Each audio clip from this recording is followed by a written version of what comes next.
Bonjour, je m'appelle Olivier Beaumont et bienvenue sur l'Esprit de Jung. Bienvenue, vraiment, parce que si vous êtes là, en ce moment, à regarder cette vidéo, c'est probablement que quelque chose vous a amené ici. Une curiosité, un besoin, peut être une douleur que vous n'arrivez pas tout à fait à nommer, ou simplement cette sensation difficile à expliquer que vous n'avez pas encore trouvé les mots pour comprendre ce que vous vivez intérieurement. Je connais ce sentiment, je l'ai vécu, et je peux vous dire que le simple fait d'être là, de chercher, de vouloir comprendre, c'est déjà quelque chose d'important, quelque chose que beaucoup de gens ne font jamais. Alors merci d'être là. Et maintenant, laissez-moi vous parler de qui je suis, de pourquoi j'ai créé cette chaîne et de ce que nous allons faire ensemble. Je vais vous raconter quelque chose que je n'ai pas l'habitude de dire facilement. Il y a une vingtaine d'années, j'ai traversé une période que je pourrais appeler, avec le recul, une crise intérieure profonde. De l'extérieur, tout allait bien. J'avais un travail, une vie sociale, des projets. Mais à l'intérieur, quelque chose ne tournait pas rond. J'avais cette impression persistante d'être à côté de moi-même, de jouer un rôle que je n'avais pas vraiment choisi, de réagir à la vie plutôt que de la vivre vraiment. Je me souviens d'une nuit en particulier.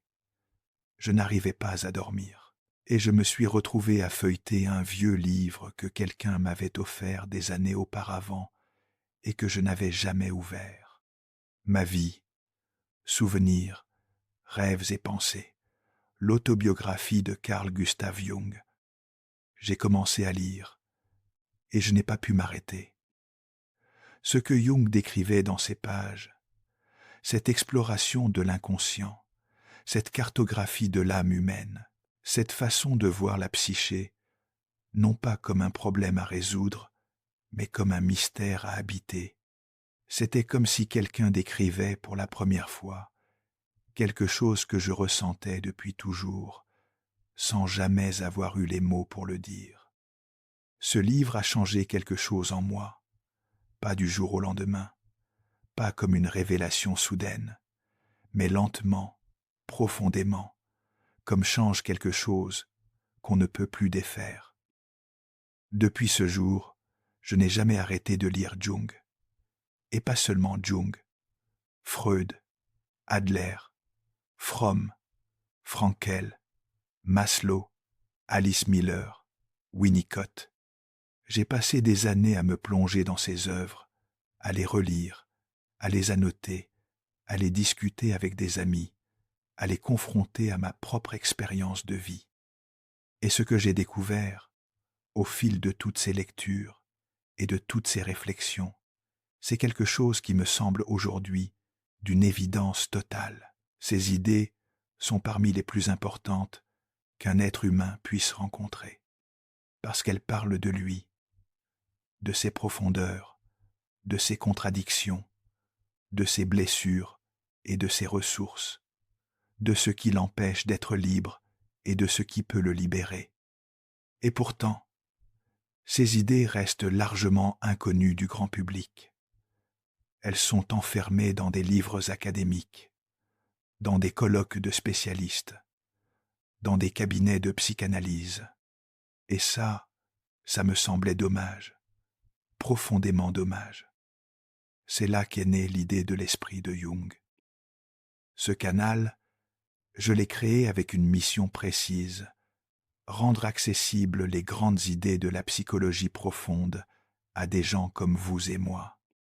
Des gens qui n'ont pas nécessairement de formation en psychologie, des gens qui ont simplement la curiosité et l'honnêteté nécessaires pour se regarder en face. Parce que je crois fermement que vous n'avez pas besoin d'être psychologue pour comprendre Jung.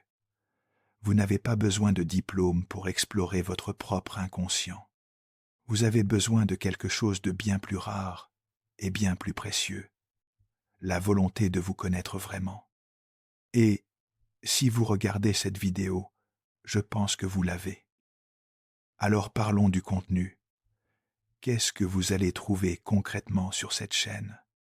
La psychologie analytique de Jung sera le fil conducteur de tout ce que nous ferons ici.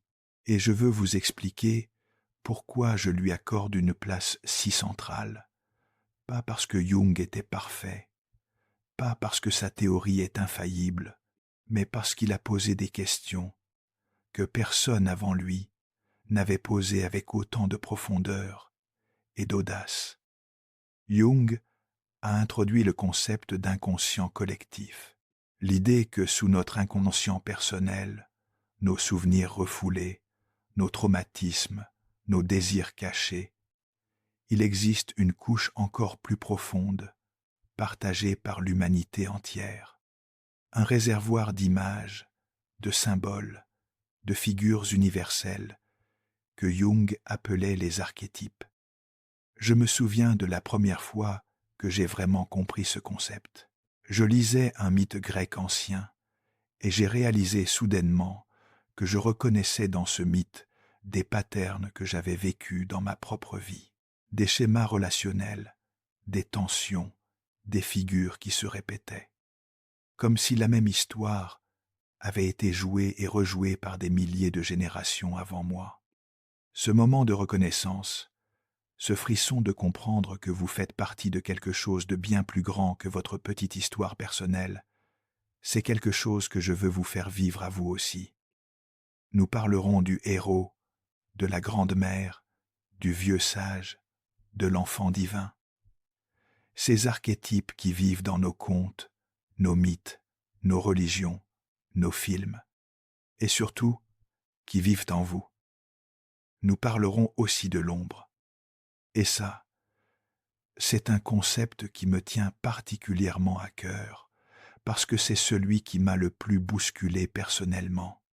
L'ombre, selon Jung, c'est l'ensemble des aspects de notre personnalité que nous refusons de reconnaître, ce que nous jugeons inacceptable, honteux, inférieur en nous-mêmes, ce que nous avons appris à cacher dès l'enfance pour être aimés, acceptés, validés par notre entourage.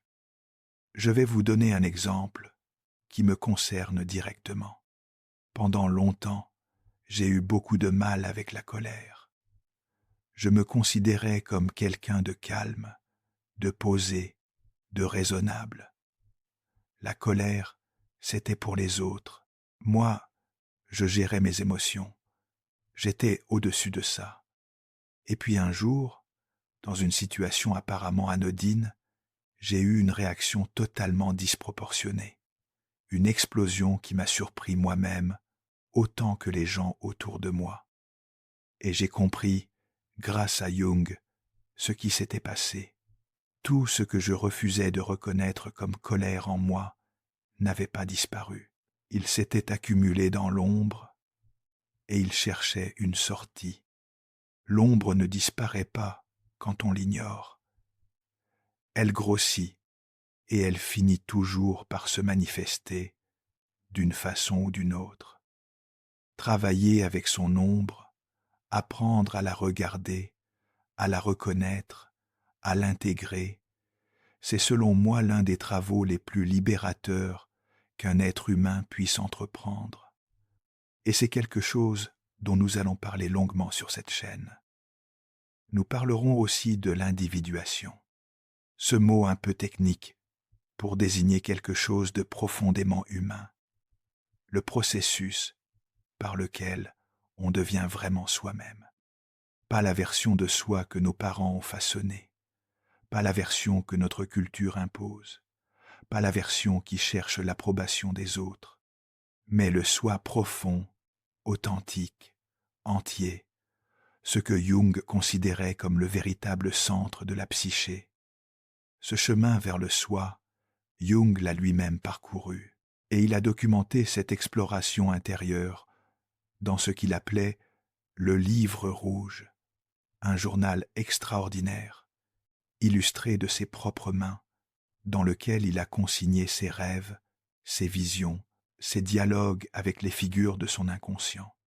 Un document qui n'a été publié qu'en 2009, presque 50 ans après sa mort, et qui est l'une des œuvres les plus fascinantes et les plus étranges que j'ai jamais lues. L'individuation n'est pas une destination, c'est un voyage. Et, comme tous les grands voyages, il demande du courage, de la patience et une certaine tolérance pour l'inconfort, parce qu'on ne peut pas devenir soi-même sans d'abord regarder ce qu'on a préféré éviter.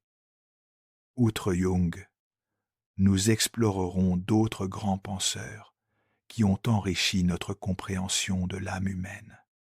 Viktor Frankl m'a profondément marqué.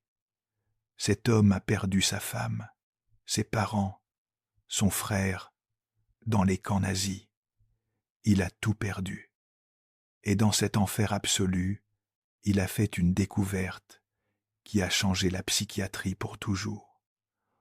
On peut tout enlever à un être humain, ses biens, sa liberté, sa dignité, mais on ne peut pas lui enlever sa capacité à choisir comment il réagit à ce qui lui arrive. La liberté intérieure est indestructible. Cette idée, pour moi, est l'une des plus puissantes et des plus consolantes que je connaisse. Erich Fromm, lui, m'a aidé à comprendre quelque chose que je vivais sans pouvoir le nommer. La différence entre aimer quelqu'un et avoir besoin de quelqu'un. Dans son livre « L'art d'aimer », il explique que l'amour véritable n'est pas un sentiment qui nous arrive comme la foudre. C'est une pratique, une discipline, un art qui s'apprend et qui se cultive. Cette distinction a changé ma façon de vivre mes relations. Abraham Maslow m'a ouvert les yeux sur ce qu'il appelait la psychologie de la santé. L'idée révolutionnaire qu'on ne devrait pas seulement étudier ce qui ne va pas chez les gens, mais aussi, et surtout, ce qui va, ce qui permet à certains êtres humains de s'épanouir pleinement, de vivre avec une créativité, une spontanéité, une profondeur qui semblent inaccessibles à la majorité. Et ses travaux sur ce qu'il appelait les expériences sommets, ces moments de grâce intense, de connexion totale avec la vie, sont pour moi parmi les lectures les plus lumineuses qui soient. Je veux être honnête avec vous sur quelque chose d'important. Cette chaîne n'est pas là pour vous vendre du bonheur en boîte. Elle n'est pas là pour vous donner des techniques en 5 étapes pour devenir une meilleure version de vous-même. Il y a beaucoup de ça sur Internet, et je ne dis pas que ça n'a pas de valeur, mais ce n'est pas ce que je fais ici. Ce que je propose, c'est quelque chose de plus lent, de plus exigeant, et, je crois sincèrement, de plus durable. C'est une invitation à penser, à vous questionner, à vous asseoir avec des idées complexes et à les laisser travailler en vous. Jung lui-même disait que la vie psychologique n'est pas un problème à résoudre, mais un mystère à vivre. Et je trouve cette distinction absolument fondamentale, parce que dès qu'on traite sa vie intérieure comme un problème à résoudre, on cherche des solutions rapides, des réponses définitives, des certitudes, et on passe à côté de l'essentiel. Vous avez vécu assez pour savoir que les vraies transformations ne ressemblent pas à ça. Elles sont lentes, elles sont non linéaires, elles passent souvent par des moments de confusion, de doute, de remise en question. Et c'est exactement dans ces moments-là que le travail se fait vraiment. Et maintenant, il y a quelque chose d'autre que je veux vous dire, quelque chose qui me tient vraiment à cœur. Je ne veux pas que cette chaîne soit une émission de télévision où quelqu'un parle et les autres regardent. Je veux que ce soit un espace vivant, un espace de dialogue. Parce que la psychologie, ça ne se vit pas dans l'abstrait. Ça se vit dans des histoires réelles, dans des expériences concrètes, dans des questions que vous portez peu, être depuis longtemps, et que vous n'avez jamais osé poser à voix haute. Alors, laissez vos commentaires. Vraiment. Pas juste un super vidéo ou un emoji, même si je les apprécie aussi. Soyons honnêtes. Mais partagez ce que vous avez pensé, ce que vous avez ressenti, ce qu'une idée a réveillé en vous, ce qui vous a mis mal à l'aise, parce que parfois le malaise est le signe que quelque chose d'important vient de se toucher.